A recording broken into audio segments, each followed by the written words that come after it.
Junior ক্রাফটারদের অনেক অভিযোগ আমি কেন তাদের জন্য ক্রাফট বানাই না। তো চলো আজকে তোমাদের শেখাই তোমাদের মতন বয়সে থাকতে আমার শেখা একটা ক্রাফট। প্রথমেই লাগবে একটা আর্ট পেপার বা চার্ট পেপার, যেটা মোটা হয় সেটা নেবে। আর তোমাদের এক্সাম বোর্ড, ওটাকে চারিদিক থেকে এভাবে একটু মার্ক করে নেবে। এইবারে মার্ক করা অংশগুলোকে এইভাবে ভাঁজ করে নেবে। যে কোনো জিনিস ভাঁজ করার ক্ষেত্রে এই কর্নারটাকে ভালো করে মিলিয়ে নেবে নিচের অংশের সঙ্গে, তাহলে দেখবে ভাঁজটা একেবারে প্যারালাল হচ্ছে। ও হ্যাঁ, একটা কথা বলতে ভুলে গেছি, ওই এক্সাম বোর্ড বসিয়ে যখন পেপারের উপরে মার্ক করছিলাম তখন এক্সাম বোর্ডের উপরে এবং নিচে যাতে সমান মাপের পেপারটা থাকে সেটা একটু দেখে নিয়েছিলাম। আর বাদিকের পেপারটা একটু মাপের থেকে বড় ছিল, তাই কেটে বাদ দিয়ে দিয়েছিলাম। এরপরে পেপারটাকে উপর নিচেও সেম মার্ক অনুযায়ী ভাঁজ করে নিয়েছিলাম। তারপর এইভাবে কর্নারগুলোকে বাদ দিয়ে দিয়েছি। তবে এটাকে এইভাবে কিন্তু রাখবো না, কারণ এইভাবে ভাঁজ করার সময় এই দিকটা মুড়িয়ে থাকবে, তাই এর কর্নারটা এইভাবে একটুখানি ট্রায়াঙ্গেল শেপ করে কেটে বাদ দিয়ে দেবো। কিছুই না, জাস্ট কর্নারগুলোকে একটু সেফ রাখা। প্রত্যেকটা কর্নারই এভাবে কেটে নিতে হবে। আলাদা আলাদাভাবে কাটতে গেলে মাপটা অন্যরকম হতে পারে, সেটা দেখতে ভালো লাগবে না, তাই এই কাটা অংশগুলোর সাহায্যেই বাকি কর্নারগুলো কাটবো যাতে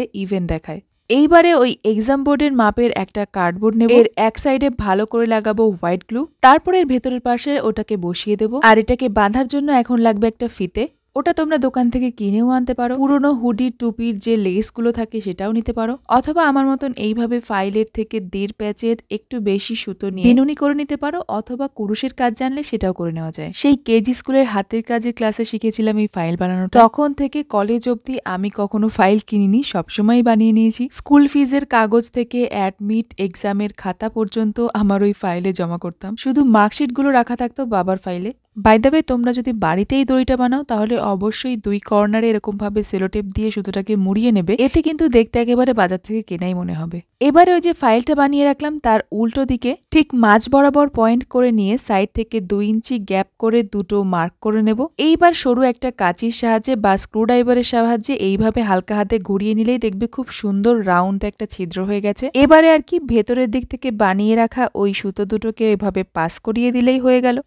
এইবার তোমরা বলো কেমন লাগলো আজকের ক্রাফটটা, আর কে কে এই জিনিসটা ট্রাই করবে অবশ্যই জানিও। আর হ্যাঁ, কারোর স্কুলে যদি এটা শিখিয়ে থাকে সেটাও জানাতে ভুলো না। আমি যেহেতু অনেকদিন ধরে এটা ব্যবহার করেছি তাই জানি এটাকে লং লাস্টিং করতে গেলে এর ধারগুলোতে ব্ল্যাক টেপ অথবা সেলোটেপ মুড়িয়ে নিতে হয়, এতে খুব সহজে ছিঁড়ে যায় না। তোমরা এটা লাগিয়ে নিতে পারো, আর যদি মনে হয় কিভাবে লাগাবে বুঝতে পারছো না তো আমাকে জানিও, আমি না হয় ছোট্ট একটা ভিডিও করে দেবো। তো আর কি, ক্রাফটটা ভালো লাগলে একটা লাইক করে দিও। আজকের মতন আসি, দেখা হবে নেক্সট ভিডিওতে নতুন কোনো ক্রাফটের সাথে।